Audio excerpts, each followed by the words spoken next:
Salut à tous, on se retrouve pour l'épisode 2710 du Zap Image. On commence aujourd'hui en ce jeudi 7 décembre avec des anniversaires.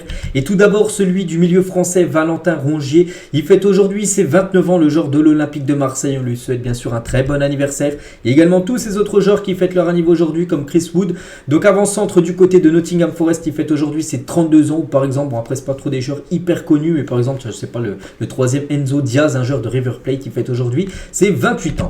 On continue, on va parler de ce qui s'est passé hier soir. Il y avait des matchs de championnat, il y avait des matchs de coupe nationale. On commence tout d'abord en France. L'Olympico a été enfin joué, il devait déjà être joué il y a un mois. Il a été joué hier soir entre l'OM et l'OL et c'est l'OM qui s'est imposé 3-0 contre cette équipe lyonnaise. Donc Vitinha, Murillo et Aubameyang ont été les trois buteurs côté Olympique de Marseille. Donc l'Olympique de Marseille mérite totalement sa victoire. Donc bon, la possession, bon, c'est pratiquement pareil. 12 tirs pour l'Olympique de Marseille, 5 tirs cadrés et 3 buts inscrits. L'équipe de Lyon, c'est seulement 6 tirs dans le match et seulement une frappe cadrée. Donc qui n'a pas été marquée en plus ce tir cadré. Et du coup, ça fait une belle victoire de l'Olympique de Marseille 3-0.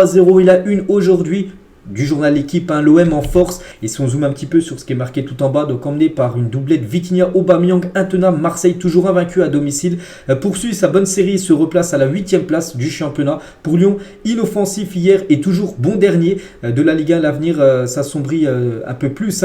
L'avant-match et la rencontre se sont déroulés sans incident, parce qu'on sait ce qui s'était passé il y a un mois avec le caillassage des bus, du bus lyonnais. Donc il n'y a pas eu d'incident, tant mieux. Et voilà, ça s'est joué entre ces deux équipes et Marseille était bien meilleur que l'équipe de Lyon. Et Marseille, les gars, actuellement tout va bien parce que leurs 3 derniers matchs, c'est 3 victoires en plus de prestige et en 6 jours pour l'Olympique de Marseille. Déjà contre l'Ajax, c'était jeudi dernier. Il y a eu Rennes, c'était dimanche soir. Et là contre Lyon, c'est vrai que Marseille a joué quand même 3 matchs en l'espace de 6 jours, un match tous les 2 jours et 3 victoires. 3 victoires à domicile. En plus contre des adversaires comme des bons adversaires, on parle de l'Ajax, Rennes et l'équipe de Lyon. Et on va parler d'un joueur, n'oubliez pas que leur prochain match, ça sera de nouveau à domicile. Ils reçoivent l'équipe de Lorient dimanche à domicile, cette équipe de Marseille. Voilà, encore peut-être un 4 sur 4 à domicile pour cette équipe de l'OM, on verra. Mais on va parler cette fois-ci du show Aubameyang parce que Pierre-Emerick Aubameyang a fait un un énorme match. Donc, grosse prestation de la part d'Aubameyang. Un petit rappel, les gars, en ce début de saison, il y avait des matchs où il était vraiment très bon. Puis il y avait des périodes pendant 4-5-6 matchs, il n'arrivait plus à marquer. Il était sifflé même il y a quelques temps. Mais là, il n'est plus du tout sifflé. Les gars, il est ovationné, bien sûr, par le public marseillais. Et hier, gros match de sa part, 2 passes D et 1 but. Donc, en gros, il est décisif sur les 3 buts de l'Olympique de Marseille. Passeur D à la 21e, passeur D à la 25e et buteur à la 55e minute de jeu. Pierre-Emerick Aubameyang est sec sur ses 3 derniers matchs. Les stats sont magnifique. Donc 5 buts et 2 passes décisives sur ces 3 derniers matchs pour l'attaquant gabonais. Et Aubameyang, à propos de son ami Alexandre Lacazette, n'oubliez pas que les deux avant évoluaient ensemble du côté de Arsenal. Regardez, ils ont joué plus de 106 matchs ensemble du côté des Gunners, ces deux-là. Puis les deux s'affrontaient hier, l'un du côté de Marseille, l'autre du côté de Lyon. Et il a dit, je vais aller le voir parce que forcément dans les moments comme ça, je sais ce que c'est et ce n'est pas facile. Il a un gros mental et je lui souhaite de revenir au plus haut niveau le plus vite possible. Voilà ce qu'il a pu dire par rapport à son ami Lacazette, où il est toujours en contact, mais on sait que Lacazette et Lyon, c'est une catastrophe cette saison en Ligue 1, donc c'est pour ça qu'il est parti un petit peu le conforter à la fin du match, bien sûr, et voilà, en espérant que Lyon redresse la barre, c'est ce qu'il a dit lui dire, Aubameyang. Et pour revenir les gars sur Aubameyang et sinon les autres joueurs africains de l'OM, parce qu'il y en a pas mal, et surtout ils sont très bons là lors des 3 derniers matchs. Donc Aubameyang, on a parlé de quand même de 5 buts et 2 passes D, Mbamba c'est 1 but, Unai c'est 1 but, Aminari c'est une passe D, Ismail Assar c'est 2 pénaltys provoqués sur les 3 derniers matchs de l'OM. N'oubliez pas que la plupart des joueurs là partiront à la CAN en janvier prochain. Donc ça sera bien sûr un gros coup dur pour l'Olympique de Marseille. On va parler de Vitinha hier soir aussi. Belle partie de sa part pour l'attaquant portugais. 1 but, une passe D pour Vitinha. Félicitations bien sûr par rapport à son match. Et l'autre buteur, donc Aubameyang, Vitinha. Et lui les gars, c'est Amir Murillo qui s'est montré décisif sur les 2 derniers matchs qu'il a disputés. Donc hier, buteur contre l'équipe de Lyon et contre Rennes où il avait joué une mi-temps. Il avait été auteur d'une passe décisive. Donc voilà, félicitations bien sûr à Murillo. Des belles statistiques avec le temps de jeu que Gattuso lui donne en ce début de saison. Et regardez Anthony Lopez sur le but de Murillo, donc il a fini dans les filets tout simplement, le gardien lyonnais, après le but de Murillo qui a été le 2e but de la rencontre hier. On va parler aussi de Pape Gueye qui a fait son grand retour de suspension. N'oubliez pas, ça faisait plus de 4 mois qu'il n'avait pas joué parce qu'en gros il avait été suspendu par rapport à un transfert dans le passé qu'il avait eu du côté de Watford. Du coup l'UEFA et la FIFA l'avaient suspendu 4 mois, du coup il a pu être disponible hier vu que c'était la fin de sa suspension et il est rentré en cours de jeu, donc ça fait plaisir bien sûr pour le revoir, on peut dire, à la compétition. C'était ses premières minutes cette saison pour Pape Gueye. Au Vélodrome et en Ligue 1, l'OM est la meilleure défense du top 5 européen. C'est simple, à domicile, c'est 7 matchs, c'est 5 victoires, c'est 2 nuls et seulement un petit but encaissé. Aucune autre équipe de tous les autres gros championnats en Europe a pris si peu de buts que l'OM, seulement un but pris à domicile. C'est une vraie forteresse du côté du Vélodrome. L'ambiance, donc même si le stade n'était pas guichet fermé, il restait à peu près 10 000 places à vendre, donc bon, il y avait quand même bien sûr une magnifique ambiance et on peut voir la magnifique connexion entre les joueurs marseillais et le public de l'OM à la fin bien sûr de cette rencontre gagnée 3-0. Il y avait des banderoles hier, donc interdit de se déplacer dans le pays des libertés. Aujourd'hui plus que jamais, liberté pour les ultras, donc banderole des supporters marseillais au Vélodrome, parce que là pendant les prochains matchs, tous les matchs classés à risque tout simplement, les équipes visitantes, enfin les supporters de l'équipe visiteuse ne pourront plus se déplacer. Interdiction de stade, c'est surtout par rapport à ce qui s'est passé samedi dernier à Nantes avec le décès d'un supporter nantais. Donc nouvelle banderole aussi hier, donc Lorient OM, classé à risque. Qu'est-ce qui est le plus dangereux, votre politique ou ce match, voilà quelques banderoles qu'on a pu voir hier dans les tribunes du côté du Vélodrome. On va parler cette fois-ci de l'Olympique Lyonnais parce qu'on a plutôt parlé côté Marseille juste avant, et là on commence avec Clinton Mata qui n'a pas mâché ses mots après la débâcle lyonnaise hier, donc sentiment de déception. On avait à cœur d'essayer de faire un grand match, de continuer sur le dernier match contre Lens où malgré la défaite, Lyon avait montré de bonnes choses il y a quelques jours. Mais aujourd'hui, il y a beaucoup de choses qu'il faut discuter dans le vestiaire. C'était un match très important, on n'a pas été à la hauteur. Tout simplement, il y a des choses qu'il faudra se dire. Ça restera dans le vestiaire, il faut savoir se regarder dans la glace. Voilà, donc, voilà, parce que Lyon hier n'a pas du tout été bon. Malgré la défaite, ils auraient pu sortir un bon match. Non, le match n'a pas du tout été bon. Et c'est inacceptable pour Lovren, les gars. Aussi très touché par la situation de Lyon, voilà ce qu'il a pu dire à la fin de la rencontre. Et c'est que Lyon, les gars, sombre encore et encore. Donc cette saison en Ligue 1, c'est 14 matchs, seulement une victoire. Ça avait été une victoire avant la trêve internationale du côté de Rennes, qui avait joué une bonne partie du match avec un genre en moins, vu que vous avez pris un rouge en tout début de match. Peut-être pour ça que Lyon s'était imposé, mais sinon 4 nuls et surtout 9 défaites et 27 buts encaissés. C'est la pire défense actuellement du championnat français. 9 défaites, regardez les 9 défaites de l'équipe de Lyon cette saison. Ça fait beaucoup et c'est simple, les gars. Ils ont combien de points? Ils ont 7 points, l'équipe de Lyon. Donc il y a déjà eu 14 équipes dans le passé qui avaient 7 points au bout de 14 matchs. Aucune équipe a réussi à se maintenir en Ligue 1. Donc voilà. Il va falloir qu'il contredit, on peut dire, les pronostics tout simplement, parce qu'à chaque fois l'équipe est descendue en deuxième division française avec seulement 7 points après 14 matchs. Donc voilà, maintenant ce qu'il faut du côté de Lyon, c'est surtout déjà se remettre dans de bons rails là, et surtout faire une grosse deuxième partie de saison. Et surtout, je pense, recruter. Là, je pense que c'est très important le mercato hivernal pour Lyon, de recruter des joueurs. Objectif maintien, voilà. Donc voilà, la situation est très très délicate du côté de l'OL.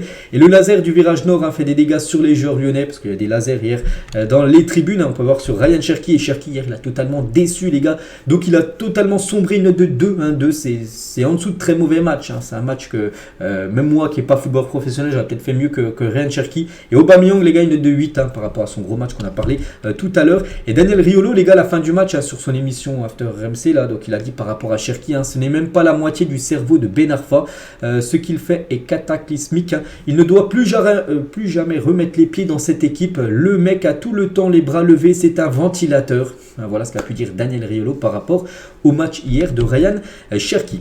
Toujours sur cette équipe lyonnaise, on a pu voir leur troisième maillot a été dévoilé hier. Ils l'ont porté, ce troisième maillot qui porteront également dimanche. Leur prochain match, c'est dimanche à 17h contre l'équipe de Toulouse où il va falloir prendre des points. On sait que la situation est calamiteuse actuellement. Et Adil Rami à la fin du match, donc maintenant consultant sur Prime Video, il a dit: demain tu m'appelles pour aller à Lyon, j'y vais directement. Donc voilà, peut-être un appel pour l'équipe de Lyon qui est en grande difficulté. Adil Rami serait prêt à rechausser les crampons et aller signer du côté de Lyon pour la deuxième partie de saison. Il y avait le sélectionneur marocain Walid Regragui qui était présent hier pour cette rencontre. On peut le voir en plein milieu de l'image. Avec le béret, le sélectionneur du Maroc. Du coup, le classement, ça donne quoi? Donc l'Olympique de Marseille, 8e position. Marseille est seulement à 2 points de l'équipe de Lens, 6e. Donc voilà, Marseille, les gars, avec les victoires qu'ils ont fait là ces derniers temps, ils auront monté fort au classement. L'équipe de Lyon, toujours bon dernier. 11 buts seulement marqués, 27 buts concédés. C'est la pire défense et l'une des pires attaques du championnat de Ligue 1. -16, ceux qui ont la pire différence de but de la Ligue 1. Donc voilà, prochain match c'est Toulouse, en plus une équipe qui est 14e, un concurrent quasiment direct au maintien. Il va falloir prendre des points parce qu'une mauvaise performance serait ça mettrait encore lui encore un peu plus dans la crise.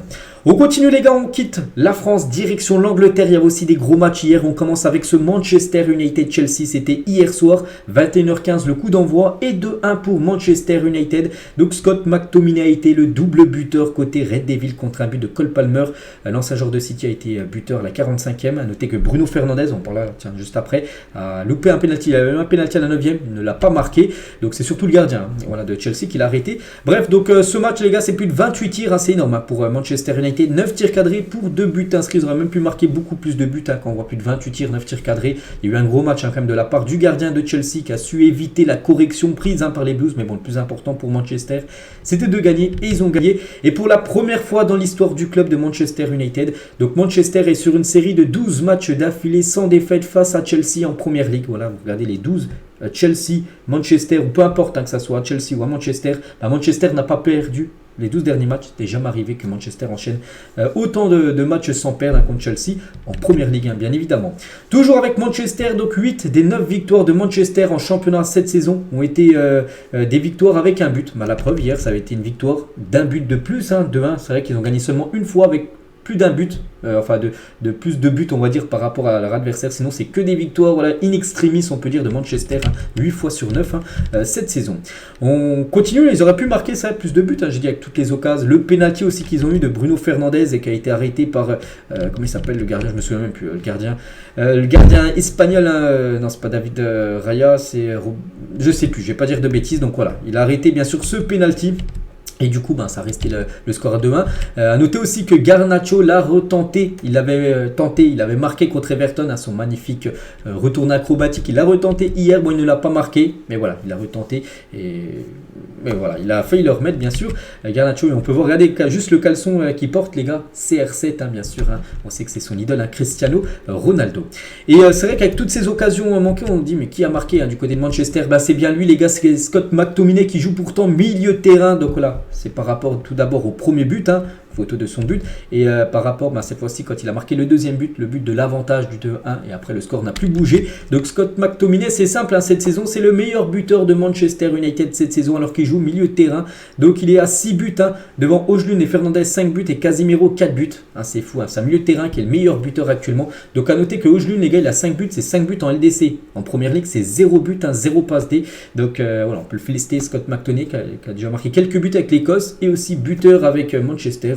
Un joueur peut-être, certainement sous-côté du côté de l'Angleterre. Côté Chelsea, donc vu que là on a parlé pas mal de Manchester United, donc côté Chelsea, ça va pas fort, il reste sur 4 matchs consécutifs de Première Ligue sans victoire. Donc voilà, bon là c'est plutôt Manchester City, j'ai dû me tromper. Voilà, mais bon bref, voilà, c'est une petite photo parce qu'on va parler de Manchester City juste après, je l'ai mal classé en gros cette photo, mais bon, on en parlera juste après que City c'est vrai qu'elle enchaîne des matchs sans gagner. Mais là pour revenir nous les gars sur Chelsea, donc Cole Palmer, et ça c'est peut-être la satisfaction parce qu'il a été buteur et c'est vrai qu'il a marqué quelques buts depuis son arrivée de City à Chelsea contre Burnley, Arsenal, Tottenham, City et United. Il a marqué quand même lors des grands matchs malgré la défaite de son équipe hier. On continue les gars, on va parler cette fois-ci de Liverpool qui jouait hier du côté de Sheffield United et Liverpool a fait le taf, une victoire 2-0. Van Dijk et Szoboszlai ont été les deux buteurs de la rencontre. Bon, une rencontre dominée par Liverpool. Bon, j'ai pas vu le match, mais bon, d'après les stats, il n'y a rien à dire.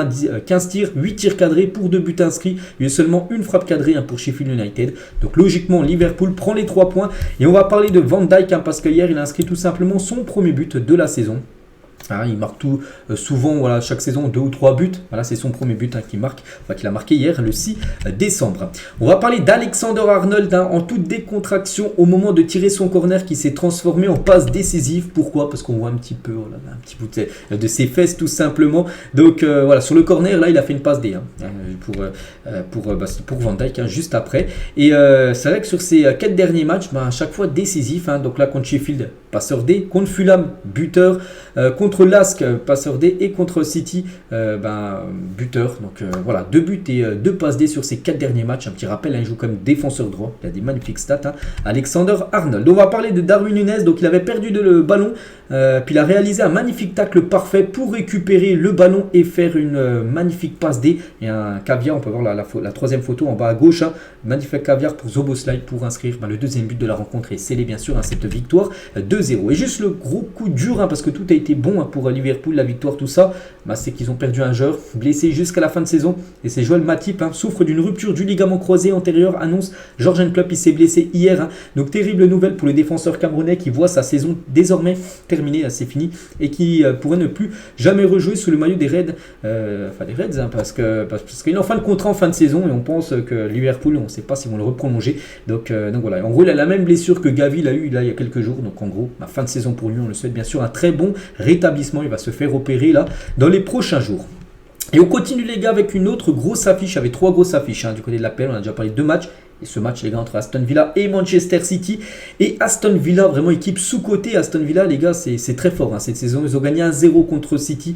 Leon Bailey, l'unique buteur du match à la 74e minute de la rencontre. Mais regardez-moi ces stats. Je crois que j'ai jamais vu des stats comme ça depuis que je fais des débriefs tous les jours, les gars, du foot. De City avec si peu de tirs. 2 tirs dans le match City. Bon, ils ont cadré les 2 tirs, mais ils n'ont pas marqué. 2 tirs seulement pour City. Ils n'ont pas vu le jour hier du côté d'Aston Villa. Donc Aston Villa, c'est plus de 22 tirs. Ils ont tiré 20 fois plus que City pour 7 tirs cadrés. Ils auraient mérité de gagner du 4-5-0, l'équipe d'Aston Villa, pour montrer l'énorme match qu'ils ont fait quand même contre Manchester City.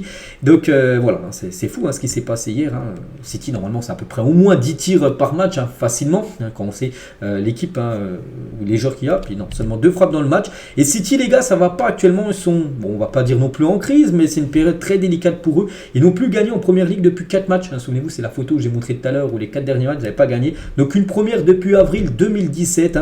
Donc ils ont fait 3 nuls. Donc Chelsea, Liverpool, Tottenham et une défaite contre Aston Villa. Ils lâchent beaucoup de points, cette équipe de Manchester City.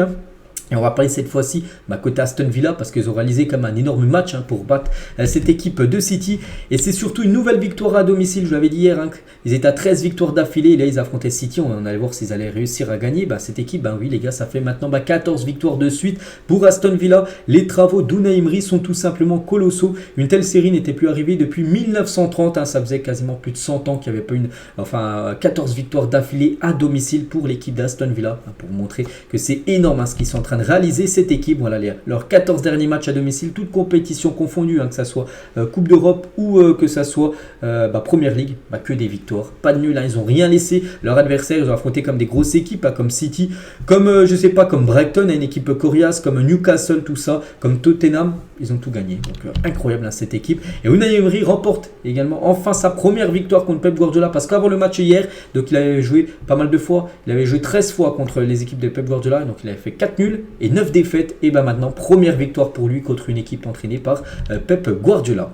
Et le buteur du match, les gars, c'est Leon Bailey qui a marqué l'unique but de la rencontre, un but très important pour Aston Villa. Et cette saison, les gars, il réalise vraiment un gros début de saison, 11 fois titulaire pour 8 buts et 5 passes D avec Aston Villa pour ce joueur jamaïcain, je crois, Leon Bailey. On va parler aussi de Martinez. Bon, il n'a pas eu grand chose à faire, seulement, il n'oublie pas, City, c'est 2 tirs cadrés. En gros, c'est ça, c'est sur la tête de Erling Haaland. Ça a été double tir cadré. Ils ont montré que ça hier City. Et malgré qu'il n'a pas eu grand chose à faire, il a été très sérieux, très important sur ce double arrêt là. Donc Martinez.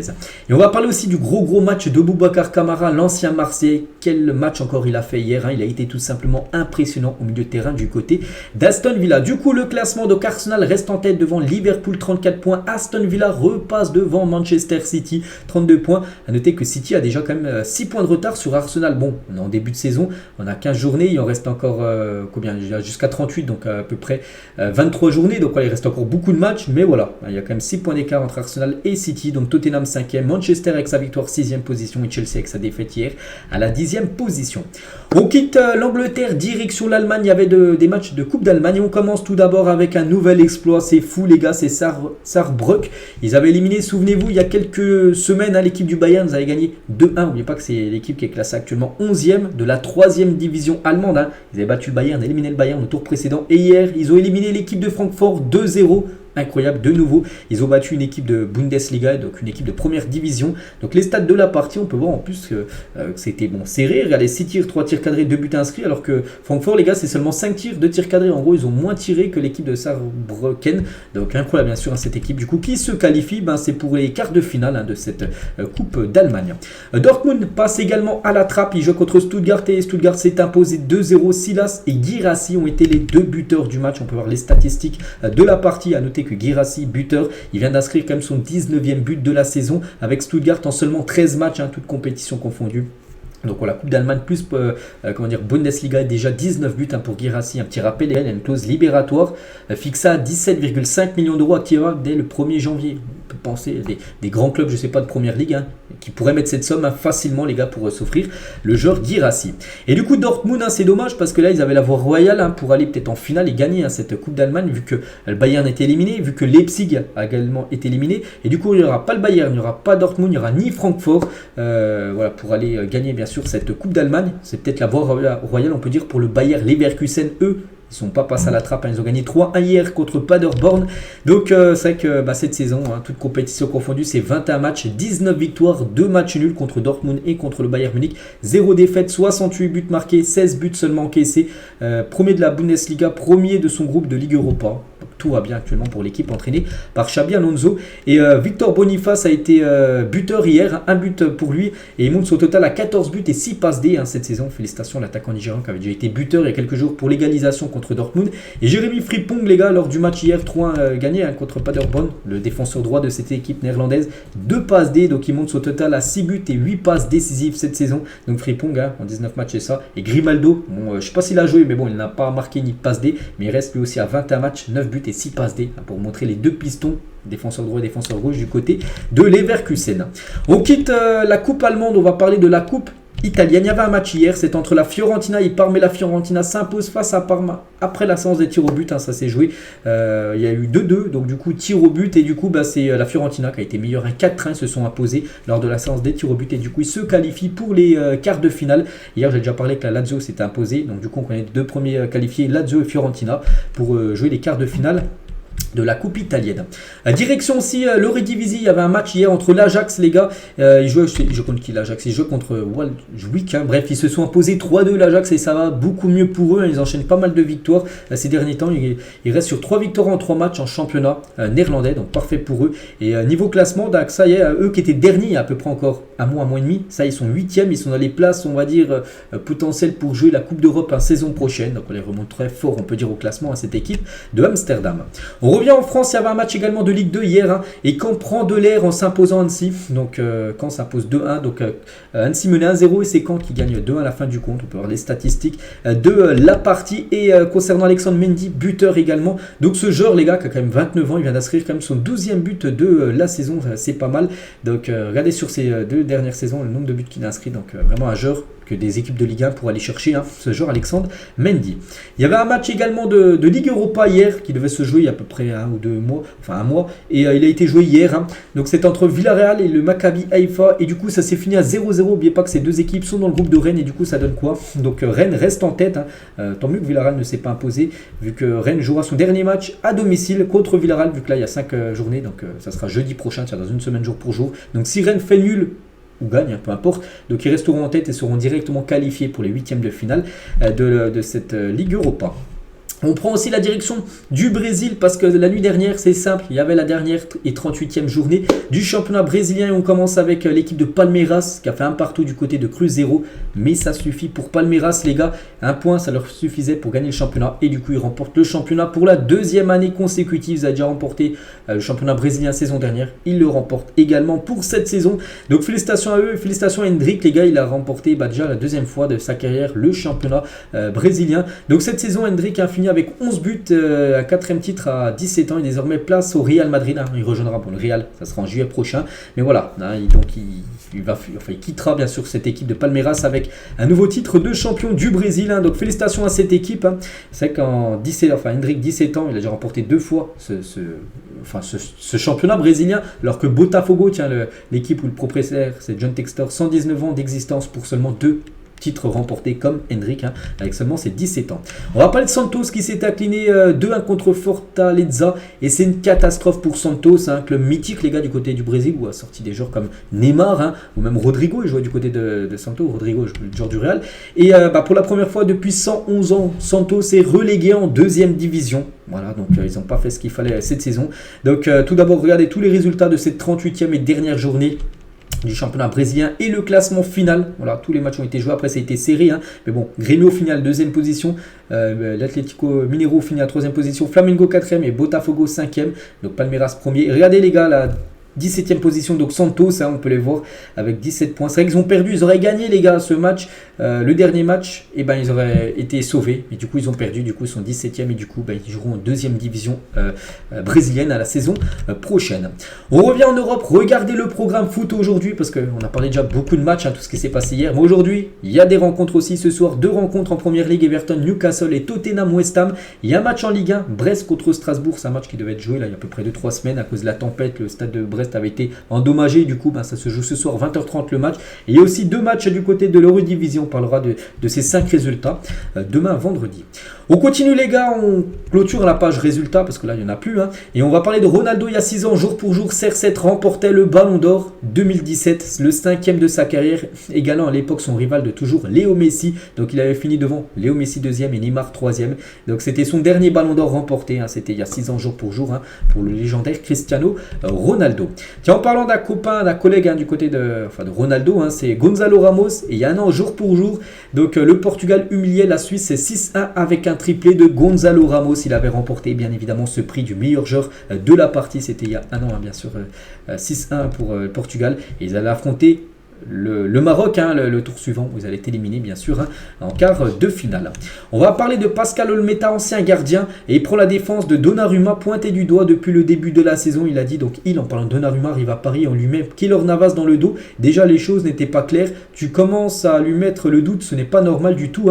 On lui colle le fiasco du Real, même s'il a fait une grosse erreur, mais comme beaucoup d'autres, le fiasco du Real c'est par rapport, souvenez-vous, quand il devait dégager, puis il a attendu, puis Benzema l'a contré, tout ça, on se souvient après la remontada du Real. C'est vrai qu'il a été pointé du doigt, même si lui il dit que pour lui c'est pas lui le coupable, alors que c'est lui bien sûr le coupable, bref.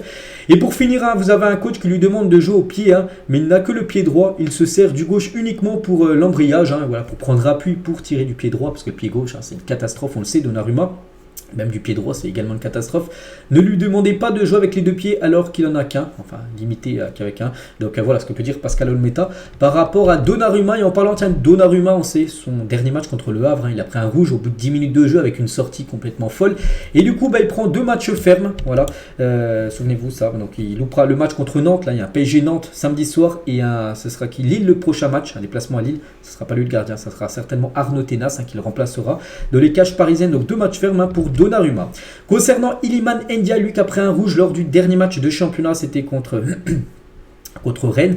Et du coup, lui, 3 matchs de suspension, 3 matchs fermes, voilà pour ces grosses semelles qu'il a pu mettre sur le joueur rennais. Des joueurs également, eux, suspendus, un match pour accumulation de cartons jaunes. Donc Donun, Jean-Kévin Duverne, Golovin, qui a le joueur de Monaco, et Facundo Medina, le défenseur lensois, écopent tous d'un match de suspension pour accumulation de cartons jaunes lors des dernières rencontres.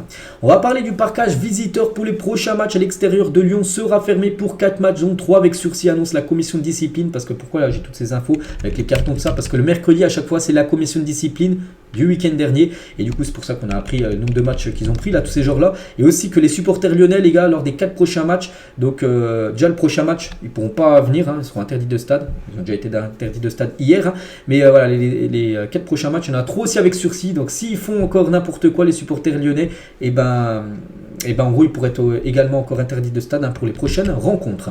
On va parler d'Eder Militao, et ça c'est une bonne nouvelle pour le Real. Malgré une rupture des ligaments croisés en août dernier, Militao fait déjà un premier retour sur le terrain, et ça c'est magnifique, c'est une bonne nouvelle bien sûr quand un joueur blessé, il a été opéré, ligaments croisés, et on peut le voir là en ce 7 décembre les gars, il a repris l'entraînement aujourd'hui, donc après il va pas reprendre directement ce week-end, il reviendra normalement au mois d'avril, parce que là c'est seulement les premiers pas qui peut reprendre la course, mais ça fait plaisir bien sûr quand un joueur revient à l'entraînement. Hier, le président du PSG, Nasser, est l'un des hommes les plus puissants au monde, Bill Gates, qui est, je crois, la personne la plus riche au monde, ou c'est lui ou le deuxième, bref, c'est un genre, quelqu'un qui a beaucoup d'argent, se sont rencontrés afin d'échanger au sujet de l'éradication mondiale du virus de la peau lyomyélite, je ne sais pas ce que c'est, mais voilà, une petite info concernant le président du Paris Saint-Germain et Bill Gates.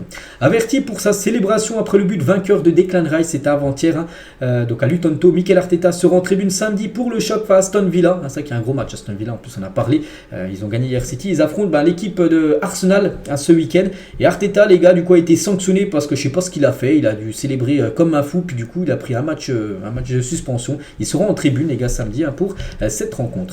Après la première défaite de Nice cette saison, c'était samedi dernier, donc Farioli a réalisé la 3e meilleure série d'invincibilité de l'histoire de la Ligue 1 avec 13 matchs d'affilée, on peut le voir là. Donc Will Steele avait enchaîné 17 matchs quand même sans perdre avec l'équipe de Reims, et le record c'est toujours Thomas Tuchel du côté du PSG, 20 matchs d'affilée sans perdre en Ligue 1, c'est toujours la série la plus longue de l'histoire du championnat français. Et nous on va parler du deuxième, Will Steele les gars, et on sait qu'il est du côté de Reims, et une équipe anglaise s'intéresse à lui, c'est Sunderland, qui serait très intéressé par Will Steele afin de prendre la succession de Tony Mowbray, limogé en début de semaine par le club anglais. Donc Sunderland ça évolue en 2e division, bon, ce serait dommage, je pense qu'il peut rester encore dans un top championnat, et peut-être encore une meilleure équipe que Sunderland, donc on verra, mais c'est vrai que ce coach est très apprécié et je pense que c'est sa dernière année. Du côté de Reims, il ira peut-être dans un club plus huppé la saison prochaine. Manchester City continue son tour du monde de présentation de ses trophées remportés la saison dernière. Les trophées sont cette fois-ci exposés à New York, une belle façon de ravir les fans du monde entier, parce qu'ils font le tour du monde avec les trophées qu'ils ont remportés, le triplé, même avec le quadruplé, avec la Super Coupe d'Espagne, c'était remporté contre, Super Coupe d'Espagne, Super Coupe d'Europe plutôt, remporté contre l'équipe de Séville. Donc voilà, tout ce qu'ils ont pu remporter, là ils étaient à New York pour présenter leur trophée. Les matchs de la phase de groupe du Brésil en Copa América cet été se dérouleront tous sur la côté ouest, donc du côté de Las Vegas, ça sera leur premier match, ensuite du côté de Inglewood et ensuite à Santa Clara pour le 3e et dernier match de poule pour le Brésil, pour les matchs de la Copa América. N'oubliez pas que le tirage au sort des poules pour la Copa América, c'est aujourd'hui jeudi, on en parlera demain bien sûr de toutes les poules. Officiel, Harry Maguire est élu joueur du mois en première Ligue 1. Quel retour en force de l'international anglais, ça fait plaisir, ce joueur qui est tellement critiqué par beaucoup de supporters, et du coup c'est lui le meilleur joueur, comme lors du dernier mois, le mois de novembre, c'est lui le meilleur joueur en gros. Donc on peut voir qu'il a reçu une carte FUT, on peut dire, sur le jeu FIFA, qui s'appelle maintenant EA. Officiel, Machado va être opéré des adducteurs la semaine prochaine, il sera absent 2 mois, ça c'est un coup dur bien sûr du côté du Racing Club de Lens. On va parler de Ferran Torres qui souhaiterait quitter le Barça. Le joueur espagnol pourrait quitter le club blaugrana cet hiver ou cet été. Les mauvaises relations entre l'agent du joueur et les dirigeants du Barça n'ont pas facilité la tâche, en particulier depuis le départ de Matteo Alemany qui est l'ancien directeur sportif du Barça. Il a été remplacé par Deco. Et c'est un peu plus compliqué, on peut dire, pour Ferran Torres qui souhaiterait tout simplement quitter le FC Barcelone. Ça se peut que ça soit cet hiver, ça se peut que ça soit également l'été prochain. Malen, les gars, sera ouvert un départ du Borussia Dortmund. Donc le Borussia Dortmund ne fermera pas la porte en cas d'offre minimale de 30 millions d'euros pour s'offrir l'attaquant néerlandais qui pourrait être vendu dans quelques semaines, voire quelques mois. Officiel, une arrivée du côté du Bayern Munich, c'est Brian Zaragoza, quitte Grenade et s'engage jusqu'en juin 2028 du côté du Bayern Munich, et c'est officiel. Montant du transfert 15 millions d'euros, donc il arrivera les gars donc là en gros il est acheté par le Bayern le prête pour le reste de la saison à Grenade. Il arrivera le 1er juillet 2024 du côté du Bayern, mais c'est officiel, c'est bien un joueur maintenant de cette équipe allemande. Rodrigo de Paul est considéré comme intouchable du côté de l'Atlético Madrid. C'est un joueur que Diego Simeone compte énormément, que si des équipes est intéressées, c'est pas possible, il restera normalement Colchoneros saison prochaine. On va parler de son grand ami, celui qui protège Rodrigo de Paul, bien sûr, Messi. Et Messi a confié avoir hésité entre l'Arabie Saoudite avant de signer à l'Inter, à Miami, du côté de l'Inter. Ma première option était de retourner tout d'abord à Barcelone, ça on le savait, mais cela n'a pas été possible, peut-être par rapport au fair play financier, tout ça. Du coup, c'est vrai qu'après, il regardait les autres options. Donc il y avait l'option Miami, l'option aussi Arabie Saoudite, où l'équipe de Al Hilal était prête à lui proposer vraiment un contrat en or. Donc il a dit, j'ai beaucoup pensé à aller dans la Ligue saoudienne. Je connais le pays où ils ont créé une compétition très puissante qui peut devenir un championnat important dans un avenir proche avec tous ces joueurs qui sont arrivés là-bas. C'était l'Arabie Saoudite ou la MLS, et les deux options me semblaient intéressantes, et du coup, il a pris une décision, il est parti plutôt du côté de la MLS plutôt que du côté du championnat saoudien. Et toujours avec Léo Messi, on peut voir qu'il se promène tranquillement. Hein. Actuellement, il est en vacances. Hein. Léo Messi, son prochain match officiel, les gars, ça sera au mois de février. Hein. Ça sera la première journée. Premier match de MLS, hein, de l'Inter Miami, parce que là il ne va pas jouer pendant au moins 3 mois. Et actuellement il est en vacances. Bon, on peut voir qu'il a été pris en photo par des fans, hein, du côté d'un magasin du côté de Miami. Et on finit les gars cet épisode aujourd'hui juste avec Zinedine Zidane et son fils Lucas Zidane seront mis en avant dans la prochaine promo du jeu eSport FC et ce mode Ultimate Team avec 2 cartes monstrueuses déjà pour Zinedine Zidane et son fils. Hein. Zidane, je ne sais plus comment il s'appelle, hein, parce qu'il y en a plein de fils. Hein, je ne sais plus, c'est Enzo, Lucas, Théo. Hein, donc voilà, 2 cartes monstrueuses. Hein. Les 2 Zidane, hein, qui devraient être dans le prochain EA. Et pour finir les gars, Luis Enrique va être le seul entraîneur modélisé en Ligue 1 dès la prochaine mise à jour. Voilà donc à quoi il va ressembler. Luis Enrique, on finit avec ça. J'espère que ça vous a plu, hein, cet épisode. On se retrouve tout à l'heure. Il y a l'After Zap Image comme d'habitude, hein, sur ma chaîne secondaire et sur cette chaîne. Demain, on vous parlera de tout ce qui s'est passé aujourd'hui niveau résultat, parce que vous savez que ce soir, il y a quelques rencontres. Allez, moi je vous laisse. Je vous souhaite une très bonne journée et à demain.